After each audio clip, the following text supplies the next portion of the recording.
Hi, I'm Kate from the Primary Science Teaching Trust and just here to share with you thoughts around whole school curriculum planning for primary science in what we hope is a post-pandemic world. So when we think about our whole school curriculum planning within this session, we're just going to have a quick nod towards action planning because obviously our curriculum coverage underpins any sort of action plan. Before we look at the overview of current guidance. So within that, I'll be covering 3 documents. The COVID-19 operational guidance document, something that's been updated several times over the last year and a half, the school inspection handbook for this September, and then probably the most recent document, which is teaching a broad and balanced curriculum for education recovery from the DFE.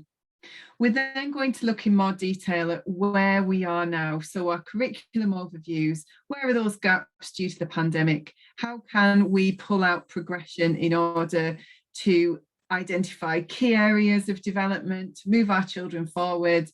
And how are we going to work out our different starting points depending on those gaps that we find? So looking at lots of formative assessment ideas in order to establish those starting points. So action planning. When we think about action planning, our curriculum coverage and our progression is key. How are we covering the national curriculum? How are we making sure that there is progression across and within topics? And that's what everything else stems from. So have we got the correct resources to support the curriculum as and when it's happening? If we've got electricity happening at the same time in 2-year groups, have we got enough resources to support that? Or do we need to put them in different half terms? Does our enrichment deepen understanding for children of key concepts and so on?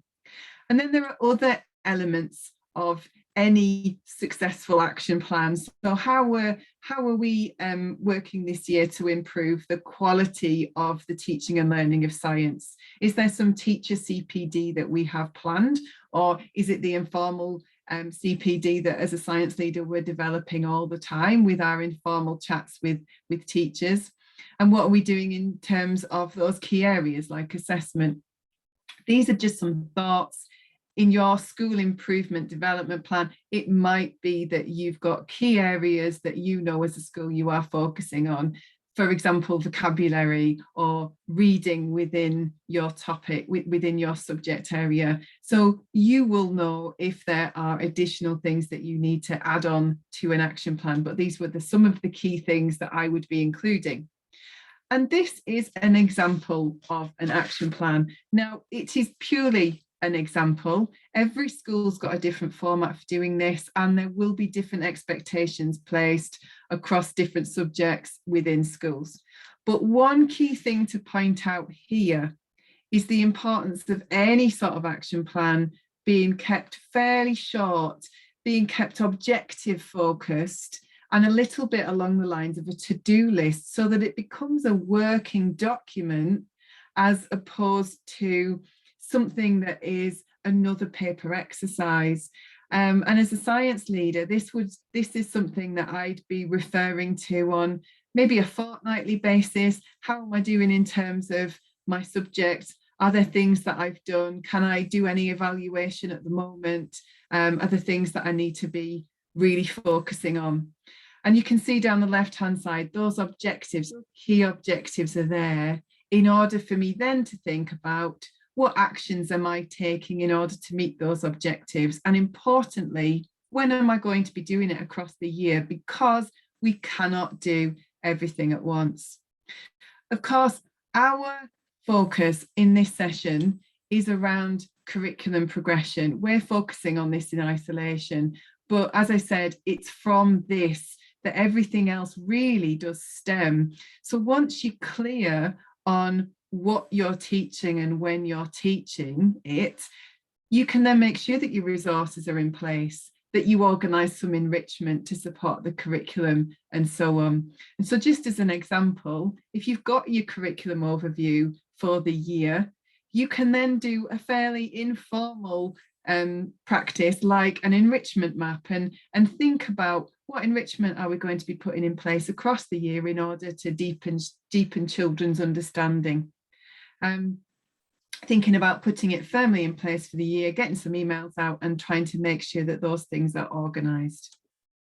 Okay, so from action planning, we're moving on to how it slots into an action plan for the coming year. We're moving on to the current guidance regarding curriculum, and we're starting with this document, the School's Operational Guidance for the DFE.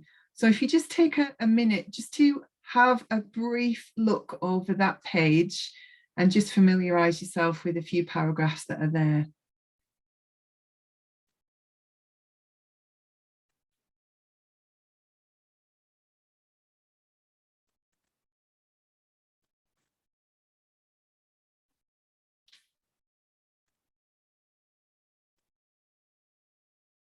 Okay, so of course, this is a very small section of the operational guidance, which is a very large document, and it's all about curriculum. And within this guidance, there's a lot of talk around the curriculum planning about gaps in pupil knowledge. About and I'm not massively keen on the phrase gaps in pupil knowledge, but I guess that's where we are. That's the world that we currently are in, unfortunately. There's lots of talk as well around progression. And there's also a stress, something that I think is very positive. There's the stress around formative assessment strategies and children's starting points rather than unnecessary tracking systems. And I think that's definitely a positive thing to draw on. So we've got these three things. We've got gaps in knowledge, progression, and children's different starting points, and making sure that we've not got unnecessary tracking systems.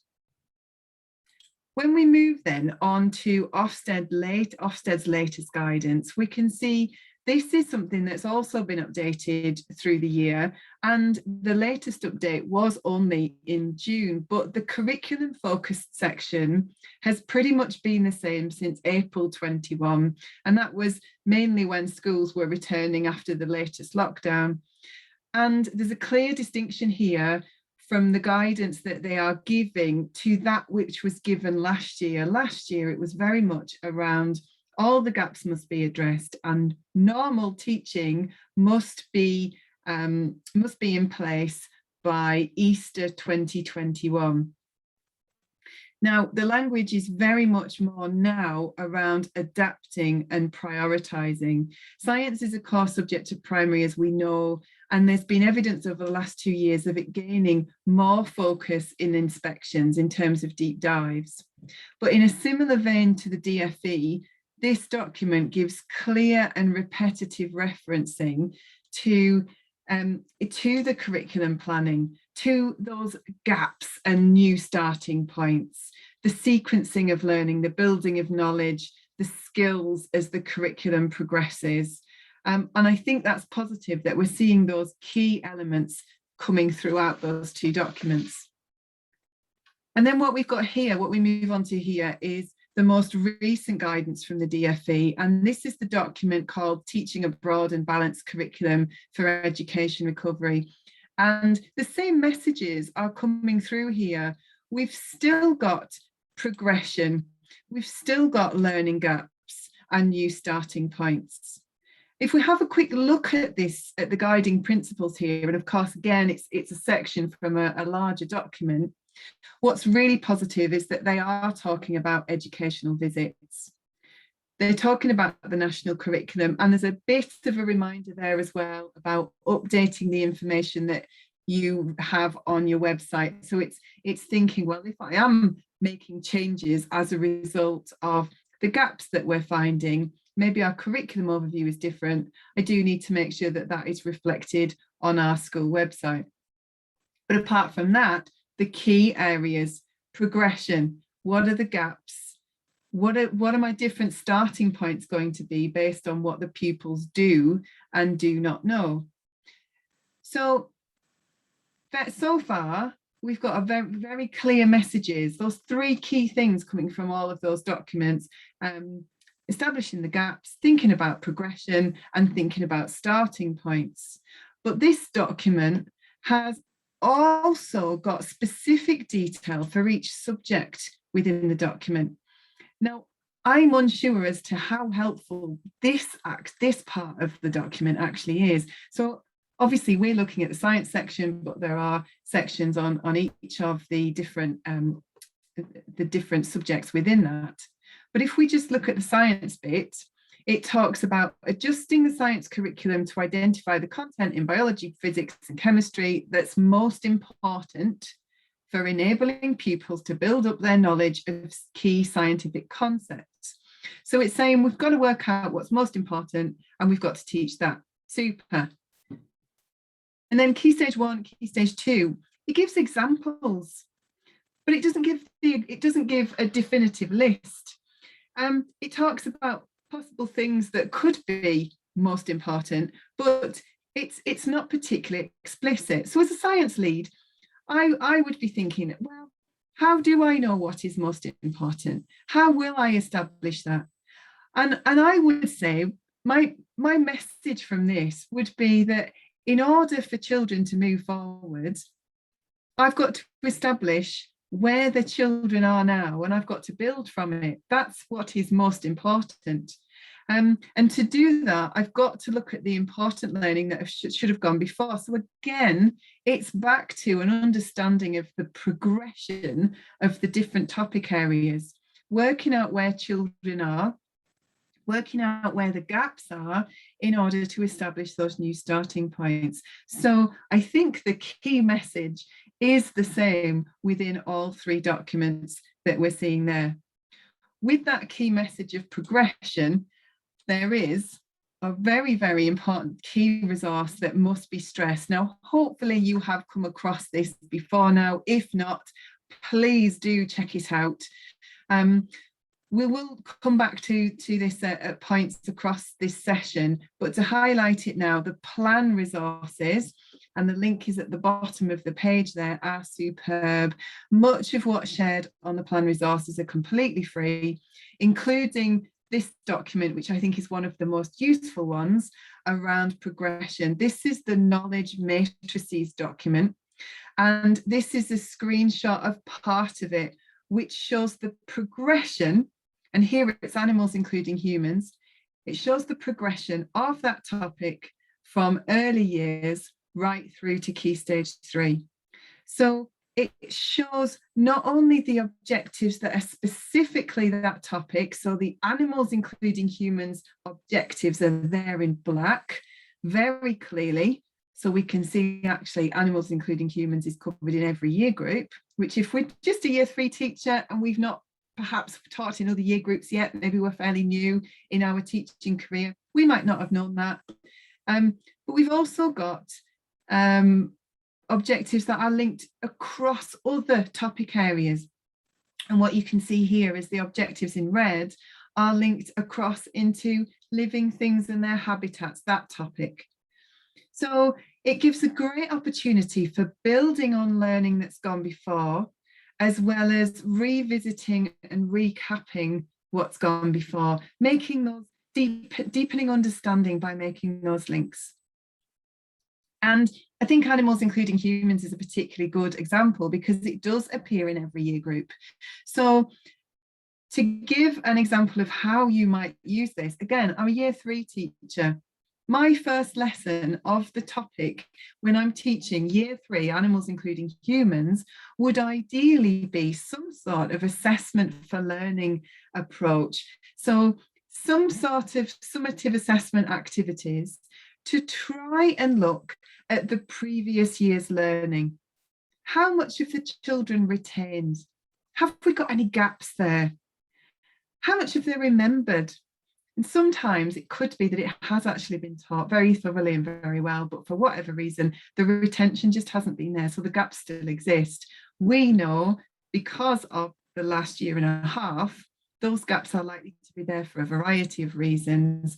Children being taught at home online, children having difficulties with tech, bubbles bursting, and so on. The list goes on. But if we can think about working out where the children are, we can then adapt our planning.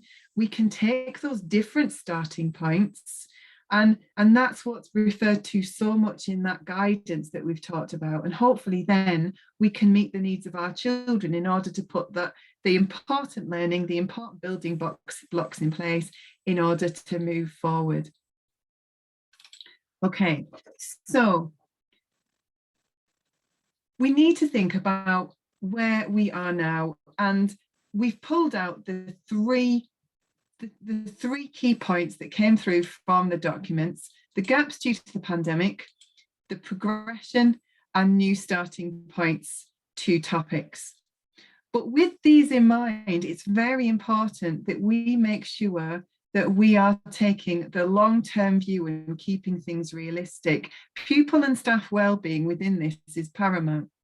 We've also got to remember, working scientifically runs throughout our knowledge topics. And this element we particularly need to focus on, because if children have been taught remotely for large periods of lockdown or due to bubbles bursting, working scientifically is the harder one to have taught remotely. So it's definitely worth bearing that in mind as well. So essentially, where we start is we look at our overview since the pandemic started. What was covered? What wasn't covered? Can I tell as a science leader from the overviews for the 2 academic years since the pandemic started? Or do I need to do something around staff voice? Now, ideally, as a science leader, I would be able to determine topics that are of particular concern myself and maybe not add that pressure to the staff. Hopefully, my curriculum overviews would tell me everything I needed to know. It might be that I feel I need to do a little bit of staff voice alongside. You will know best in your school whether you need to do that as well or not. Were steps taken to address the gaps in that first academic year? So the gaps from 2019-20 academic year, did we put some steps in place during the academic year 2020-21 in order to plug those gaps? Were any of those then unable to take place due to the January-February lockdown or bubble closures? So there's a lot to think about. And what's very, very important to stress in thinking about this is that it cannot be and does not need to be perfect. It is about, using Ofsted's words, it's about adapting and prioritizing. If you know that your children didn't engage particularly well during that January and February lockdown in 2021, then those would be the topics that you're probably going to be trying to flag up as the children move through the school, making sure that you put measures in to address those gaps. So if you did put measures in, and you probably did think about it, if you did put measures in place to address gaps from that first year of the pandemic, it could be that your curriculum overview for 2020-21 looks a little bit like this. So this school, you can see they did put some steps in to address gaps, and the gaps where they were trying to address what was happening were in the ones that are highlighted there in green. So you can see in year 2, they were trying to plug the gaps for plants, and they were picking up the year 1 objectives in year 2. And you can see that they put it next to their year 2 objectives to try and make it flow nicely for them. Same with year 3. And then year 4, year 5 were also picking up. You can see here that year 6 is not included, as we are thinking about September 21 onwards, and those year 6 children will be in secondary school by then. So if you're watching this video before the end of term, then ideally, if you're aware of gaps for your year 6 children, you'll be flagging those up to the science team of the school that they are transitioning to. But for the purposes of this, we're focusing on September 21 onwards and the children that we have in our care at that time. So to keep things simple, I'm going to try and show you how I would use this in order to address gaps. So this school, they've tried to address gaps from that first year, but the lockdown was spring 1 and spring 2. And they felt that there was very little engagement, despite their best efforts, during the January-February lockdown. And so they feel that there's quite a lot of ground to be made up in all the topics that were covered during this time. So they're really going to try and look at picking up those topics as the children move through their time at primary. And again, to try and keep it simple and talk you through how one approach to do it, I'm going to focus on year 3. So in year 3, my 2 topics were light and rocks. Those children that were in year 3 in the year 2020-21, it's light and rocks that we feel haven't been covered very well and we need to think about. So starting with light, quite an easy one, because light is a topic that isn't covered again until the children get into year 6. So if I take the long-term view and try to keep things manageable, I'm going to ensure that when light is taught in year 6, there is a different starting point. So the teaching in the beginning part of that topic will include planning for formative assessment strategies, assessment for learning strategies at the start, that will think about progression of learning to include those year 3 objectives and so begin to address those gaps. It is going to be a large topic because we're also going to obviously be thinking about the year 6 light objectives, but that's how we are going to be thinking about plugging those gaps. Rocks is not quite straightforward. So if I look at the national curriculum statements for rocks, we've got 3 of them. And I can see that the first 2 are very much around the properties of rocks and soils, whereas the last one is around fossils themselves. So at this point, I'm going to go back to those plan resources, that superb knowledge matrices document that we talked about, and we looked at the animals including humans version. This is the rocks page. Now, we could think rocks is a standalone topic. Actually, when we look at it on the plan resources, we can see that there is an element of progression, and the linking from rocks is very much towards materials. And then also in year 6, there's a link there to the fact that fossils is covered again through year 6 evolution and inheritance. So I can see links to 2 other topic areas. I've got materials and I've got evolution when I get into year 6. So I'm looking for possible links. And again, there's no one right answer here. It could be that you've got a history topic that's coming up and you think, gosh, that would be a superb place to be picking up those science objectives that were missed. This is one opportunity, one possible answer to it. So the possible links, I could pick up the first 2 objectives, which are around more materials based, the rocks and the soils. I could pick those up in year 5 when we cover materials. And the fossils objective, I can pick that up in year 6 when I'm covering evolution. I have to think about when that will be covered, because those children were in year 3. In September 21, they'll be in year 4. And I'm not talking about these being covered until they're in year 5 and year 6. So I'm going to be annotating, when will they be covered? Well, they're going to be covered in the year 22-23, when those children get into year 5, and in the year 23-24, when the children get into year 6. In this example, none of them are going to be picked up in the next academic year. They will be in subsequent year groups, but I'm prioritizing and adapting, and I'm trying to make it manageable. But I've got to make sure that every teacher is knowing exactly what they've got to do. And so as the science lead, I'm going to make sure that I've got a record of when I'm picking up those objectives. So obviously we've just done year 3. We will go back, we'll look at the other year groups, and we'll attempt to do something similar. And every year group and every topic will be slightly different. But I would say once you've done it once, it does get much quicker.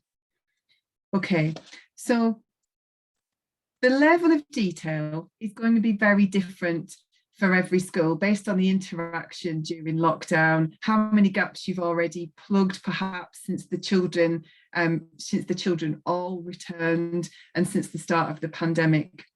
But what every teacher is going to need to start to think about addressing at the start of the topic is those new starting points. Where are the children now?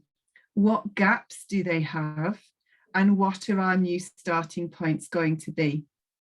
So this last section is a quick run through of a variety of ideas that you could use in order to draw out understanding, to draw out any possible gaps and misconceptions. So a range of strategies. The idea is not for you to try all the strategies, it is to pick a handful that you like the look of, try them out, add them to your toolbox. But being able to use activities to draw out children's understanding can only be a good thing for our science pedagogy. Okay, so different strategies. Starting with model making. If we were together, we'd be doing this practically, and I'd be saying, use a piece of foil, can you create a mammal? And what are the key characteristics of a mammal? With children, we'd be doing exactly the same, and we'd be getting them to speak or maybe record onto post-its or onto a piece of paper that they place their model, here made out of foil, and thinking about what does make a living thing a mammal. And it might be that they have some ideas. And it might be that you think as a teacher, well, there are some gaps there, so we will address those and we'll repeat this activity later on in the topic. And then hopefully we'll see progression and we'll see them be able to have a better knowledge and retention of the key characteristics of a mammal. So that's a specific example of how you might use model making. And of course, you could use that for birds and insects and so on, and so many other areas of the curriculum. But there's also the opportunity to use Play-Doh or plasticine. Life cycles are a superb way of for model making, as are modeling different types of teeth. There's so many different areas that you could apply it to. But again, they are activities that you could do towards the start of a topic and come back to see progression. As an example here, on the left-hand side, we've got the life cycle of a frog. Not sure that you can see that it's a frog there, but it is a frog. And there are 3 stages of that life cycle. And then you can see on the right-hand side that the child's developed, and actually now there are 4 stages of that life cycle of a frog. The child has progressed in their understanding as the topic has gone on. If you are using Play-Doh, the current guidance from CLEAPS is that the children have their own pot of Play-Doh because of the possible risk of infection. There's an unsurety at the moment as to how long COVID can live on plasticine. So it might be that you decide to use foil in the interim, or it might be that you're viewing this and you know actually restrictions have been lifted and it's not necessarily as much of a concern as it once was. What's going on? Superb videos from Explorify. I'm not going to play the whole thing, but just to give you a bit of an idea of the videos that are out there, and they are superb.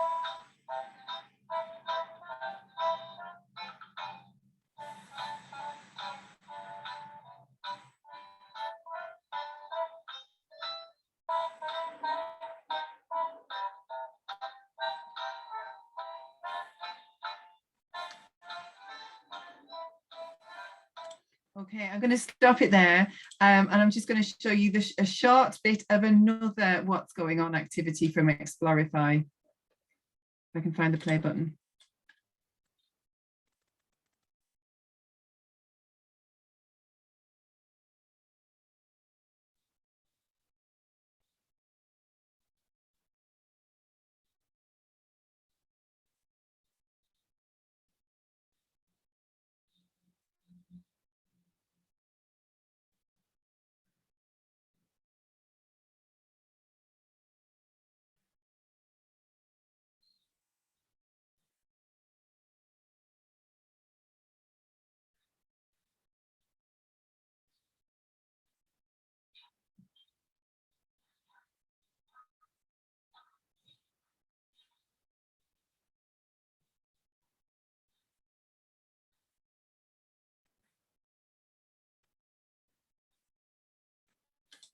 Okay, so what you can see there are videos of different things that you wouldn't necessarily be able to see in that manner if the children went outside. I am not for a second saying that the children would be better experiencing the seasons from a video than going outside and experiencing it themselves. But what that video allows through its time-lapse approach is for the children to see those changes and talk about what their experiences have been of seasons. And it could be that as a year 2 teacher, you're drawing out that understanding of seasonal changes that should ideally have been covered in year 1, but might need to be picked up in year 2, bearing in mind what's happened in the last year and a half. So Explorify, if you haven't signed up for it yet, please do. It is fantastic. It's completely free, and you can search for different activities that are based on your year group and your topic area. What's going on are short videos. They would allow children to discuss with each other what they can see, what their understanding is as a result. And another set of activities from Explorify, and there are many others. The other favourite of mine are the odd one out activities. And with the odd one out activities, it's 3 images. They're all very well put together. This is something that's been put together with funding by Wellcome. And here you can see you've got pictures of 3 different sports shoes. And the children, if they're asked to talk to their partner about which is the odd one out and why, when you're doing something like this to start with, they might say things like, oh, well, miss, it's the one on the right because it's blue and the others are black and white. And actually what you might then talk about with the children is drawing out their understanding about what sports those shoes are worn for, what materials they're made from. It might be that you're talking about the soles of those shoes. What are the soles of those shoes like and why are they like it? And it could develop all the way to children recognizing that actually those soles create more or less friction depending on the sport that they are aimed at. So there's lots of different understanding that you can draw out there, and hopefully the children have got that understanding that there's no right or wrong answer as long as they're able to back it up. And it's developing their science learning and their science knowledge and their science vocabulary in the reasons that they give for which they choose is the odd one. A couple of activities next now around vocabulary. So this is an idea taken from the active assessment book, which is superb. And it's a card sort. So there's a sentence stem, and here it is, all plants have. And the children are prompted to separate the vocabulary into they agree, they disagree, or it depends on. It could be a card sort. It could be that they write it into columns on a small whiteboard.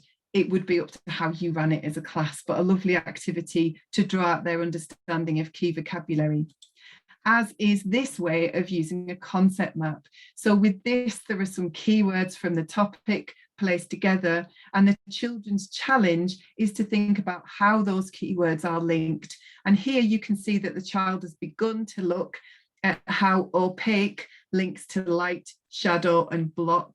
And then they'll choose another word and do the same, have the same approach. This is something that's quite useful in that it's recorded and the children can come back to it later in the topic and use a different colour, and you can actually see that progression. So it can be quite nice in terms of having some hard and fast examples there. Positive minus interesting is something that's taken from the PSTT Bright Ideas resource, which again, a free resource online. And within this activity, the children are given a scenario. Here, people have their own plant-like green skin, so they can create their own food in sunlight. People think about what's positive about that, what's a minus about that, and what do they find interesting. And you can see from what the children have said there that they've got quite a good understanding of photosynthesis, quite a good understanding of the fact that plants make their own food. And so it might be that the teacher then feels that there is a gap there that doesn't need plugging, and they are able to concentrate on other things.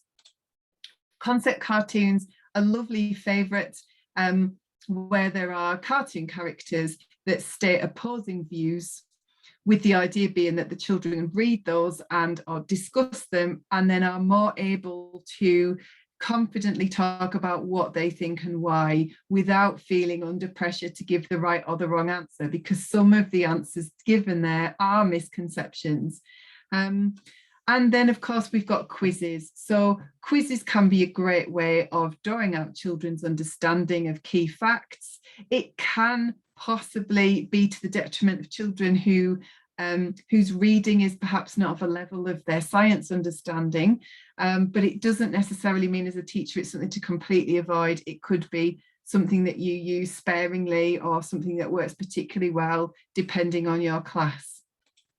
And then there are lots of other ideas. So big questions, another one from Explorify. PSTT, we've got pictures for talk, so pictures that we use to elicit children's understanding about what they can see and what's happening. There's a PDF on our website, which is superb. And then some other ideas there as well. And as I said, it's very much not about trying them all. It's about using them in order to establish what those gaps are, to establish those new starting points so that you can progress the children forward from their key learning. Okay. Hopefully you found that useful. If there's any support that you need as a result of today's session, please do get in touch with the PSTT, and that's something that we can offer online. Thank you.